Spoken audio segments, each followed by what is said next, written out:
Last time we saw this Superbee, Nick was giving the recent rebuild a once-over inside the shop.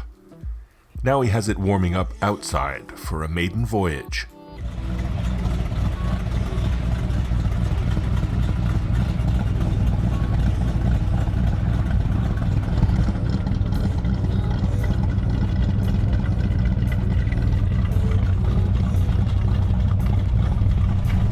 We built this engine last year, so my client took the engine home, had it installed in his car, then eventually brought it here because he didn't know how to put the six-pack back on.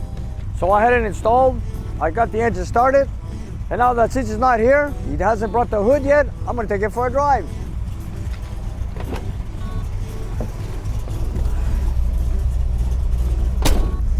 '70 Dodge Superbee with a V-code six-pack car.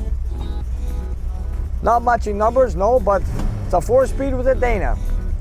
Yeah, let's go for a ride.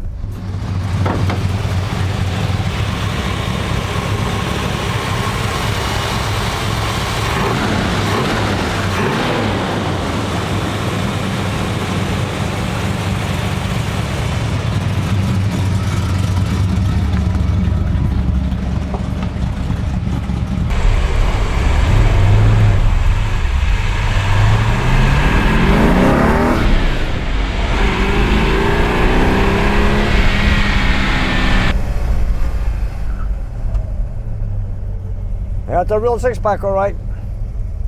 You know when those carburetors open up? It's chaos. Let me tell you. Here, we'll just cruise around, we'll just floor it into second gear. Watch this. And this is how a six-pack works. We're gonna take off in first gear. We're gonna cruise in first gear. I'm gonna put it to second, then I'm gonna floor it. Here we go.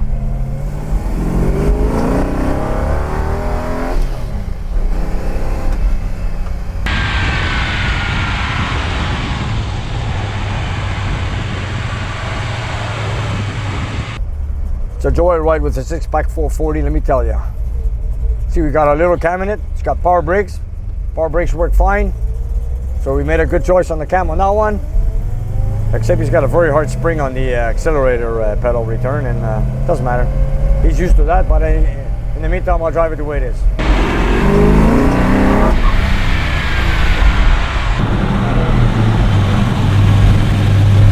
Yeah. I just love it when that six-pack opens up, let me tell you, with a 4-speed.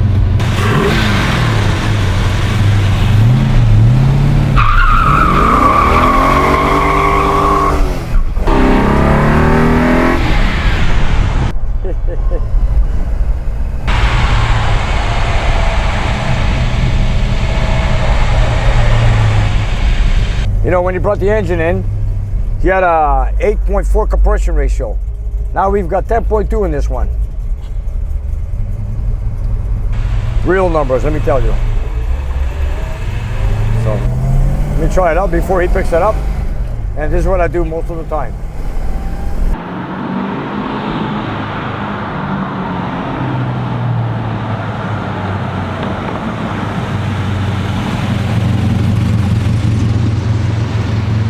A lot of black smoke, Nick. Yeah, because this engine was very well carbonized, or ran very rich before we took out the engine. So right now, by flooring it and I have it full throttle, we're cleaning out the exhaust system. So a few passes of that, we're gonna have a clean exhaust. So in the meantime, just by kicking it around, we'll clean out the exhaust and then there'll be nothing left. Okay.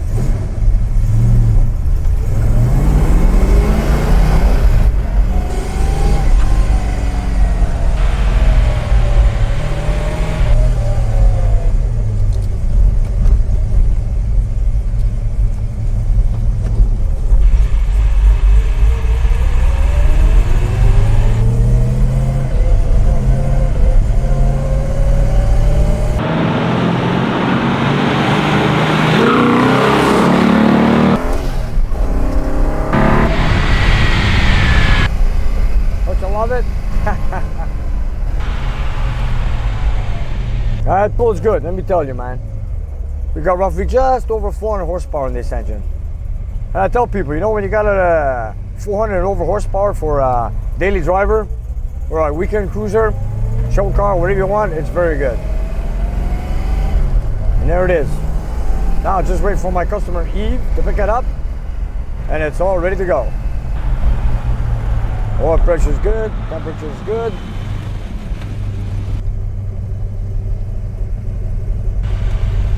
And here we are. Let me check everything. Look at that. Just the way I love it. Perfect. I know I like to beat the cars once I built these engines, but you know what? This is what I'm for. You build an old muscle car, put it in, run it, beat it, goes good, deliver the car. And here it's ready to go unless I get the hood. Or until I get the hood. And he's on his way here so we can put it on so we can take it home. And there it is. You see, this is what we test him for. He's got stale gas in this thing. The fuel was very stale, so it pinged a bit. Of course, the detonation. And I'm sure he's got old fuel because the car was parked for a year.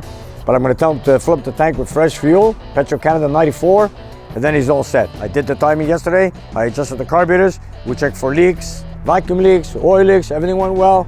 So it's ready for delivery. Nick finished his test drive in the Superbee just in time.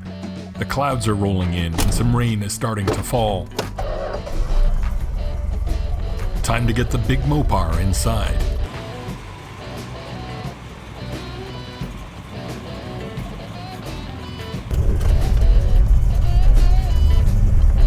Don't you love this pistol grip? Hey? Look at that. B-body pistol grip. Nick thinks that the car is ready to go until this happens.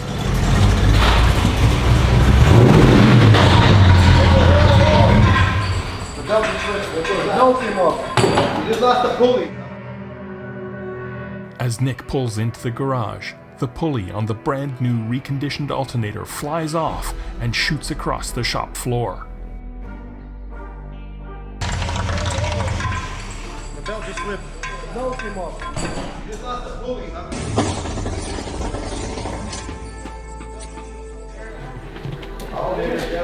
Alternator just flew off. You're kidding.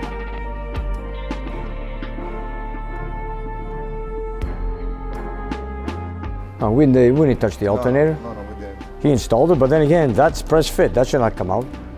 Oh my God, that's why you road test cars, man, and you beat them. This is the reason. Look, he was gonna drive home long distance, and he wouldn't have made it home right now. And this is the reason why I test my cars. And look at that, just before we deliver it, look what happened. The pulley for the alternator just came off. Yes, okay, let me look for another one. Look at that, hey, there's the reason why we do this. This is the reason why I beat the cars before I deliver them. Here it is, I didn't expect that. First time I see that.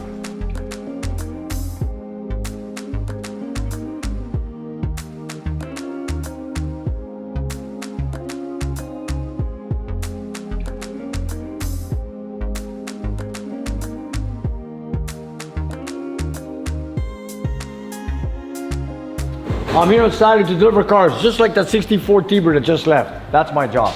Here's another reason. He's supposed to be here today, but since it's raining, maybe he won't show up. Every night is a parking lot here in my shop when people don't pick up their cars. In the meantime, I'll go look for another alternator. Maybe I'll lend him an older one. I'll give it to him. I don't know if it's gonna work. Looks pretty old. You know what? I'll put it on and see if it charges. Let's go give it a shot.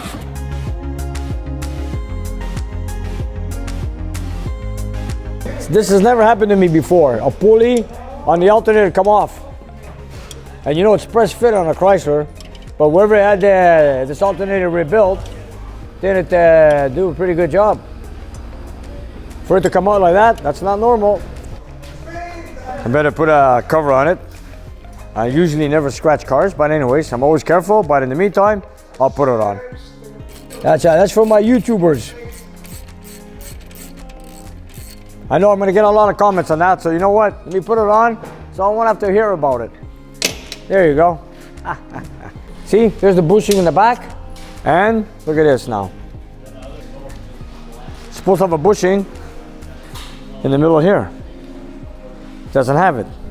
Maybe it caused vibrations that it came off, I'm not so sure, but then again, I've seen other Mopars without the bushing that the pulley did not come off. But in this case, it came off, I don't know why. I'll have to go look at my junk pile again. These are things that always people lose. I don't know how they lose something like that. Every time my car comes in, when I need a bushing for the alternator, they're always gone because I use them so often. You know what? I don't know if this is good enough. Let's go try this one. Here's an old rusty one. Doesn't matter, as long as it works. Let's go try it out.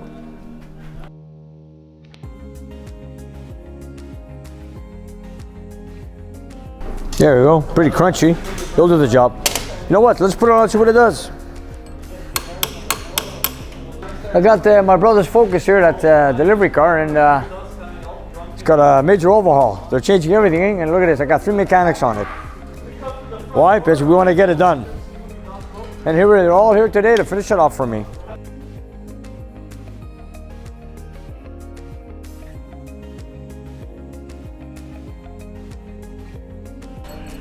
Nice clean engine compartment with an ugly alternator. Wow, is it ever dirty? But then again, Eve will take care of that. Actually, I want to send this up to get rebuilt, but I don't have anything else, so let's put it on and see what it does. I can't take a chance with that. You might drive and lose it on the highway. Look at that. It's got the bracket upside down. Ah, the Eve. Well, I'm not going to start switching everything right now. I just want to get the car going. Let's see how it goes.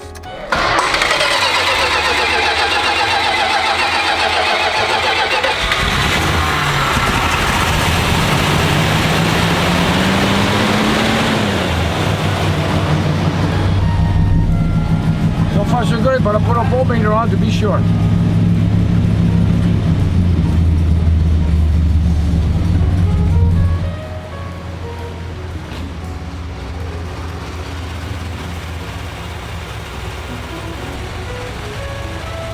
Let's see if this ugly thing does its job.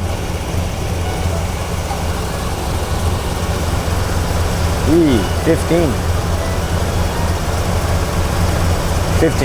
15 volts, bit too much. No good. Oh, look at it.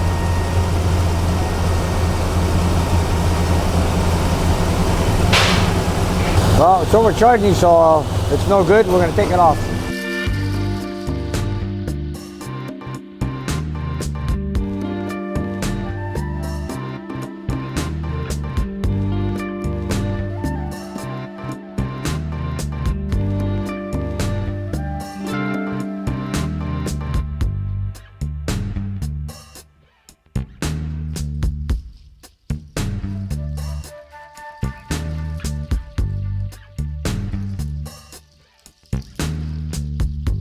You see that?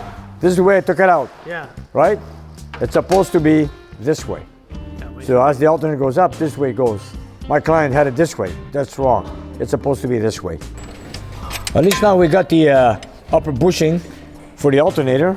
I don't know why. I do so many Mopars in my life. For some funny reason, I always find that bushing missing. You know, it's part of the car. It's not part of the alternator. So for some reason, every time I do a job, they come with 10,000 bolts, washers, whatever.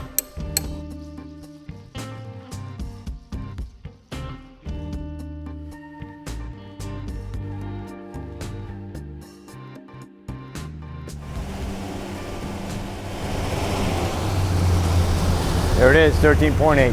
13.8, we got it.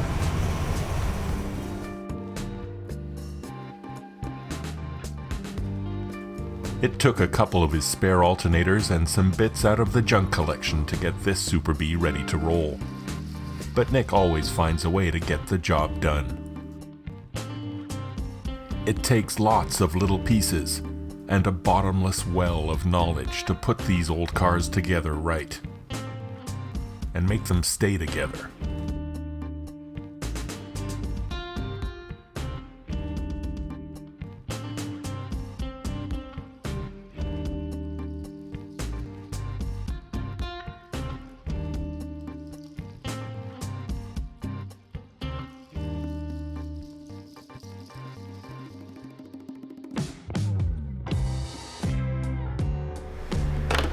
And all you guys have been watching our project on Kowalski. Here's a little update. I'm getting ready to put my dash together and my cluster.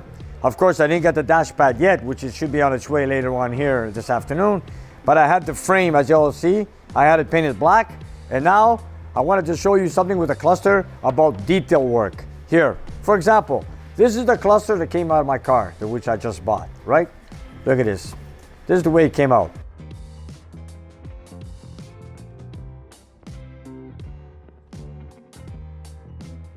Yeah, it's pretty good shape. Not bad from what I've seen in the past from other jobs I've bought. And here's one that's been done with my buddy Giuliano. What was it, 8-9 years ago? He's restored it for a friend of mine who's given it to me on my 60th birthday. And his name is Daryl. He did and of course he wanted to give it to me because he knew I was building this project right now. And he goes, Nick, he has no purpose for it. And he gave it to me. And it's a beautiful piece. Look at the detail on it. Okay, here's the back of it. Because once I install it on the car, you do not see this. It's called a rally cluster. This is the cluster itself with the gauges. Then of course you got the bezel that goes over it. Here's one that's been redone. And here's one that came off the car as is. And just to let you guys know, rally dashes on an e-body existed from 70 to 74. On a 70, 71, you got the knob for the odometer and the knob to adjust the clock. It's through the wood grain. That's how you know when it's a 70, 71 rally dash or rally cluster. If it's a 72, 73, 74 cluster, the knobs for the odometer and for the clock are through the lens on the gauges themselves. So in this case, you see, this is a 70, 71 cluster. As you can see, old versus restored. And then again, you have some more parts. The rally cluster contains a lot of pieces. Here's another one. Here's the one without a wiper motor. I'm sorry, without the rear defrost. This is one with 3 knobs. So, and over here would be a power top or rear defrost. But in this case, we don't have neither one of them. So this is what the car has. And this is also restored by Giuliano, my buddy. Rest in peace. I've lost him a few years ago. He's done this. And of course, here's the one that came off the car. That's the way it came off the car. So I'm showing you the guys the before and after. This is what you do. This is what you get when someone restores a cluster 100%. Look at the detail work. And once it's installed in the car, you do not see this. And eventually, of course, this is all going to go in the Kowalski car. And then, of course, this is the one that came off my car. That's the heater controls, as we all can see. But I'm installing that one Giuliano did for me, which is with the speaker balance. So I'm going to be installing this on my car because I want to have a stereo sound, front and rear speaker sound. And this is the one that's fully restored. Here it is.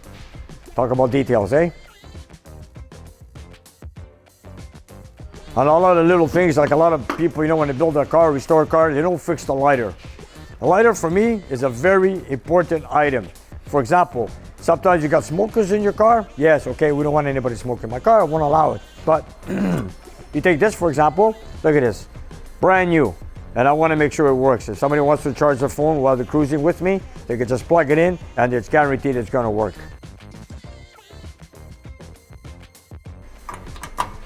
And there you have it. Oh, I want to show something else. These are my hinge covers.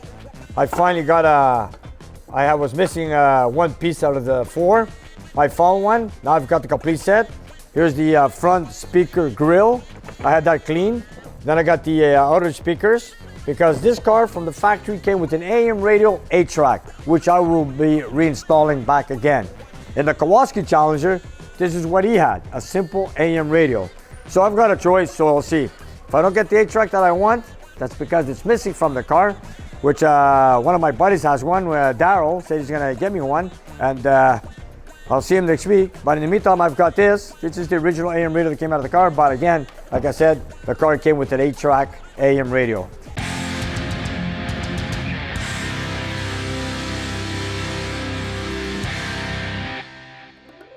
And I want to tell you guys a little trick. A lot of guys, when they buy a reproduction antenna for an e-body, 70 to 74 CUDA Challenger, which we're aware of, is that the antenna goes underneath. So when you're sitting, there it is. And when you get a reproduction antenna, it's straight forward inside. It has no 90-degree bend. Because from the factory, this is what you got. as you can see, the antenna goes from underneath the radio and makes a 90-degree turn. This way, when you're sitting in the car, you don't see the antenna wire. It gets buried underneath the dash. So in this case, what I do is, you go on eBay and you buy an adapter, 90 degree, like this.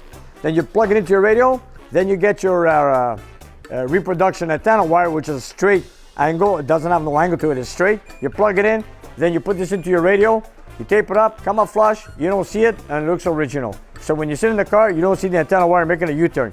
You put this in, and it's all done. Sometimes I look at the car and you can see the wire just coming down straight from the radio and then makes a loop going up, which is wrong. From the factory, like I said, this is the way it comes. It has a 90-degree bend, so it hides away under the dash. But of course, the reproduction wiring for the antenna, it comes with a straight, which is in my car. It's not correct, but that's the way they make it. It's not correct anyways, but I fix it with this little adapter, which only costs like about $7 on eBay. Another trick from Nick, from Nick's Garage.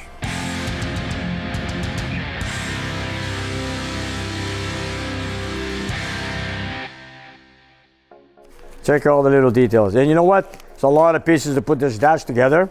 I'm gonna have to spend some time on it, a few nights to put it all together. I'm waiting for a few more pieces to come in. I'm waiting for the dash pad, of course. And then I wanna also put my map light in. Okay, I gotta get this cleaned out, hook it up with my harness. I got the original harness, which is in very good shape, which I'm gonna reinstall it back in again. And of course, the lamps, I forgot to show you the lamp.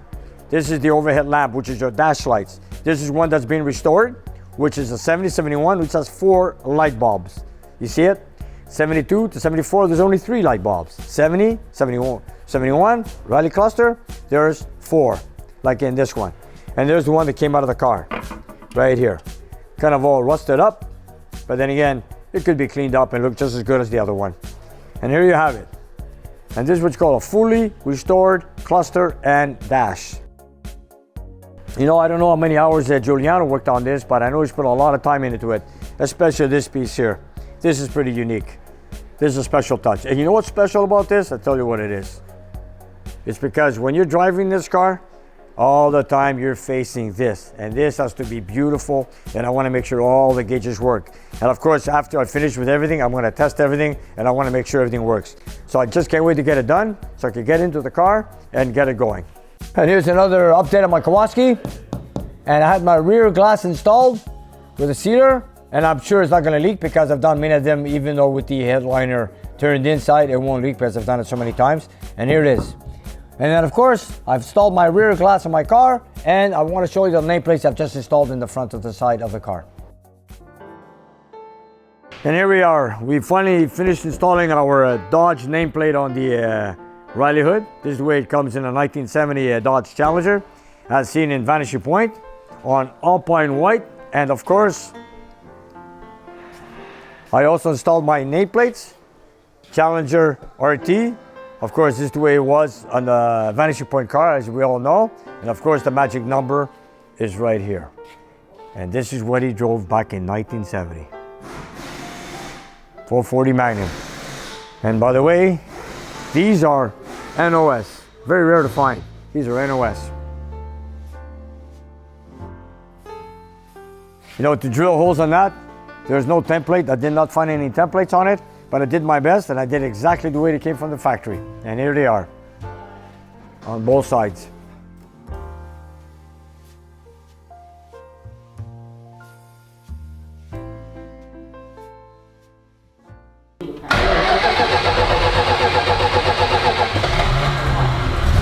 A little later in the day, Yves shows up with the Superbee's hood, the last piece in his rebuild.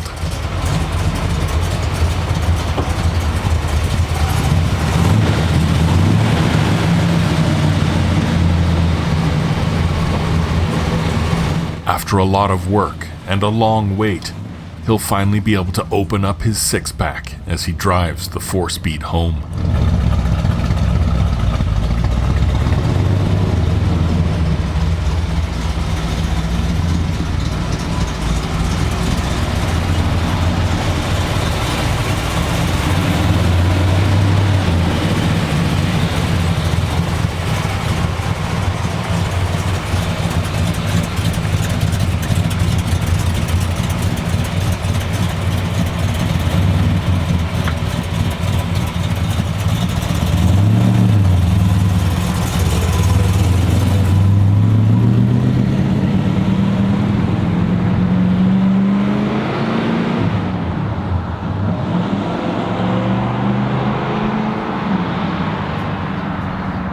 I want to thank all you guys who subscribed lately, because we had a good amount of number this past week, and I want to thank you all. Thank you very much.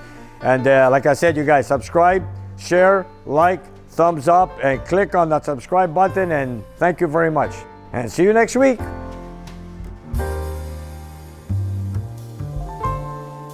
And you guys, if you look down below the video, we have a whole bunch of merchandise that you guys can buy. So whatever you like, buy it, love it, wear it, and enjoy it. And help spread the word of Nick's Garage. And if you have some time, check out our Patreon page. We have extra content, and you guys can watch it and take it from there. And we'll see you next time.